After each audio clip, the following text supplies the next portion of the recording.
Мен мында айтып айтқым келгені, мен енді бәрі жаман түсініп қалыпты да. Жақсы бала, Жасұлан расымен жақсы бала, күшті кездесулер ұйымдастырды. Енді бірақ өзіне де айттым, сен мен ініме ұқсайсың, сол ініммен жүрген сияқты бір сол сондай болып тұрмын деген сияқты қылып айтқан едім. Қатты өйтіп жаман түсінбеңіздерші. Айта кетейінші, осы жұма күні бір күн болмай неше түрлі жағдай болды ғой енді. Сол кезде эфирден ба бір үзіндіден көріп қалғаным бар, Жанерке ақталып жатыр да, бұл спор болатын деп. Онда ешқандай спор болған жоқ, қыздар арасында сөйлесіп тұрдық. Енді ақыры мен өтірікші екенмін осы жерде енді. Соны дәлелдейін, өтірікші ма енді, шын ба, оны халық шешіп алар деп ойлаймын. Сол жерде Жанерке бәріміз қыздар болып тұрдық, Саида тұрды, Лаура ма, білмеймін, біреу тұрды. Жанерке өзі атып жүгірді, ол ешқандай спор болған жоқ, біз сөйлесіп те үлгерген жоқпыз. Осы жерде қалай жүгірді, тура солай жүгірді. Ешқандай спор болған жоқ. Сол спор деп естіп қалғанда мен ойлап қалдым, мен құлағым естиді, мен өзім түсіріп, өзім жібергем редакцияға. Я, енді менен абай болыңыздар, мен солай жайдың орнын реально басатын болдым бар ғой. Шынымен өйткені Балауса ханым болмай жатыр, өйткені енді мен сыртынан неше түрлі айтылып жатыр да, мен соған енді тұрарлықтай қылтып жасайын деп жатырмын. Іспенші бәрін видеоға түсіріп, кім не айтады, кім не істеп жүр, сыртта бар ғой, бәрін айтамын. Ешқайсысын аямаймын. Тыңдап сөйлейікші, өтініш. Біз парақшадан көрдік, мен де сол жерден көрдім. Өтірік айтты дейді. Олай емес, ешқандай да бәс болған жоқ арамызда дейді. Спор болды. Кім болды қастарында, айтыңызшы. Саида болған, Саидадан сұрасаңыздар болады. Я, Баласа ханым, ол жерде жай ғана спор қалжың ретінде болған еді. Жанерке ол жаққа бір затын алуға барған еді. И мына жерде бәрі бір-бірімен сүйісіп амандасады ғой. Онда тұрған ештеңе жоқ деп айтып жатырмын да. Сосын Айжан кішкене двалисая ма, 200-ді ғой айтып жатыр да. Мен түсіріп беремін, бірақ бұл жай ғана қалжың. Мен жібермеймін оны редакцияға. Мен түсінемін ғой деп айтты. Қазір жіберіп тұрып, қызды как будто девушка бегает за парнем жасап жатыр да. Ешкім үлгерген жоқ. Жанерке солай қарай алып үшті, ешқандай спорда, редакция ол даже менің түсіріп алғанымды да білмейді, болды. Жанерке екеуміздің арамызда спор болған сондай. Соны мен сыртқа шығарып алып, Жанерке деген мені бар ғой, қазір жерден ап жерге салып жатыр бар ғой, неге сен түсіресің, неге өйтесің? Жақсы. Мен айттым. Балса ханым айта кетсем болмас жерде. Жақсы, өтініш. Өтініп сұраймын, келесе орта жолдан өтірік құрастырмасаңыздар. Қалай бар? Солай айтыңыздар. Ешкім сіздерге бір артық нәрсе айтпайды. Арамызда шындық болғанын қалаймын. Эфирға шығармайды, айтпайды деп сендерге күліп қараған сайын әбден басыма шығып біттіңдер. Олардың ішінде айтайын, Бекзат деген маған очки подарить етеді. Ойбай сөйлесейік, бүйтейік, сөйтейік, сен маған ұнайсың деп айтып алады да, келесі күні маған сен ұятың жоқ екенсің, отказ алып қалғаныңа қатты ішің ашып кетті ма, Бекзат? Және Бекзат, тоқтай тұр, сен ғана емес. Оның ішінде Жанболат та бар, Диас та бар, Ғалымжан да бар, Жәнібек те бар. Бәрің маған жабылып отырсыңдар ғой. Жоқ, жарайды, тұра тұр.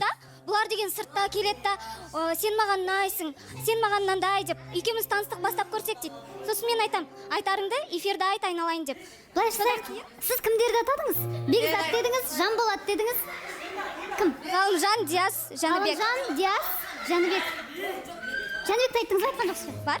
Қиялданып отыр, конкретно айтайыншы. Сен қуасың ба, мен сен онда бірдеме айттым ба не, Жанерке? Вот реально айтайыншы, сен неге өзінің ойынан алып алсың ол нәрсені? Мен сен қолдағаның болмаса, және де тыңда қара, мен сен бір рилс жібердім, сен қашан кіргенді. Мен сен соны ғана айттым. Жанерке, осылай ашық отырсайшы, бір жақсы еркін отырсайшы деген сол ғана диалог болды. Әлде басқа диалог болды ма? Ақерке, сендей сұрайықшы. Тыңдап алайықшы бірінші, иә? Сол, не дейші ал, конкретно айтшы, мысалы. Сен мені Ақеркеге келін болады деп айтып отқаның өтірік па? Мен ғой ол, мен ғой. Ей, мынау. Сен жеңге дедің, анау тұрады да, жоқ, келін ғой дейді. Енді. Басын қасып отырып, жоқ, келін ғой дейді. Жақсы, бұл Жәнібектің аузынан шыққан әңгімелер. Енді Бекзат мен не айттым? Көзілдірік сыйлады дедіңіз. Я, сыйлады. Сол кезде екеуміз, енді мен шығарып салғаны бар. Сол кезде сені жібергім келмей тұр. Маған сенімен сөйлескен ұнайды, маған сенімен комфортно деген сөздер. Жақсы, Диас не деді? Диас, кеше ғана айтылған әңгіме. Мен сені менен үлкен екен деп жүрсем, оказывается, арамыз 2 ақ жас екен ғой. Екеуміз давай таныстық бастап көрейік. Это же не проблема. Деді. Ғалымжан не деді? Қазір жігіттер айтасыздар, мен бірінші біліп алайын. Ғалымжан ол Перизатпен таныспай тұрып айтқан. Негізі екеуміз жарасамыз ғой. Екеуміз деген эфирда емес, эфирдің сыртында жүрсек қалай болады? Эфирде емес, эфирдің сыртында деп сұрадыңыз ба? Ал Жанболатқа байланысты? Жанболат енді түп айтпайды, бірақ әркімнен қызғанып, сен анаумен сөйлеспе, сен оның қасына жақындама, мен сені қызғанамын дейтін сөздер бар. Бірақ осылардың ешқайсының ішінде Нұрдәулет жоқ. Жоқ, Нұрдәулет жоқ. Мен сол ішінде Нұрдәулетпен доспын. Ұнатамын деп нақты кім айтты? Бекзат. Мой балағым тікіп берген кезде ше. сол кездерде бір айтып ол қалғанмын. ештеңе етпейді ғой, сыртта сөйлестік. Жоқ, ондай сөйлесу емес ол. Түнде сөйлестік дедіңіз ғой. Түнде алдында балақ тігіп беретін кезде айтқанмын ғой, сіз тігіп берсең балағымды деп сондай сөйлесіп қалған уақыт болған. Осындай нәрселерді дәл қылып неге айтып жібердің? Маған қызық болып тұр сол. жоқ енді мындай мәселе да, бұлардың бәрі эфирдің сыртында келіп маған айтарларын айтып алады, ұнайсың деп айтып алады да, эфирға келген кезде бәрі мені мында талап жеп, мен мүлдем түсінбеймін бұларды. Не деген 200-лік ол? Ғалымжан, Апай. Саламатсыздар ма? Бүгін бар екенмін ғой мен негізі.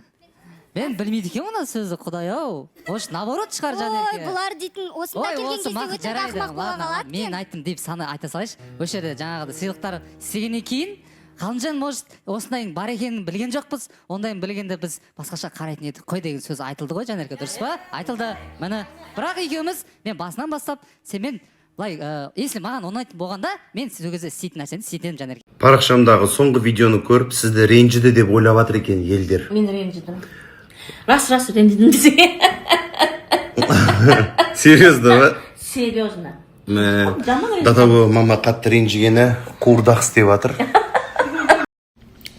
Неге барлық қиындықты әйел адамға берді екен дейді, еркекке бәрі уайым қайғысы жоқ дейді. Мына теманы қозғама маған. Мен итак жын қағып отырмын. Вообще жын қағып кетемін, қазір Мұрат бірдеңе деп айтатын болсам. Сол сөйтіп қойған ғой. Әйел 40 жанды деп бейшара әйелге бүкіл қиындықтың барлығын артық қойған. Бірақ оңып жатқан ешқандай еркек көріп жатқан жоқпыз. Қай-қайсының жолы болып жатқан шамалы. Семьясынан безіп жүрген еркектің барлығының жолы болып жатқан шамалы. Ауруға шалдығып, біреулері ауырып жатыр, біреулері жаңағыдай кететін жағына кетіп жатыр, курорттау жағынан, жаман курорттау жағына да түрі болып жатыр оқырсың. Бірақ енді бар ғой, мына беременность кезде бар ғой, мен де ойлап қойдым, неменеге осындай машақаттың барлығын әйел адамға беріп қойған деп. Ұйықтайын десең ұйықтатпайды, 30 минут сайын тұрып төлікке барасың, мысалға да кіші дәрет жатқызбайды. Ысқылатқың басталып, ішің ауырады, не дөңбек ішіп, аунай алмайсың. Белің білмеймін,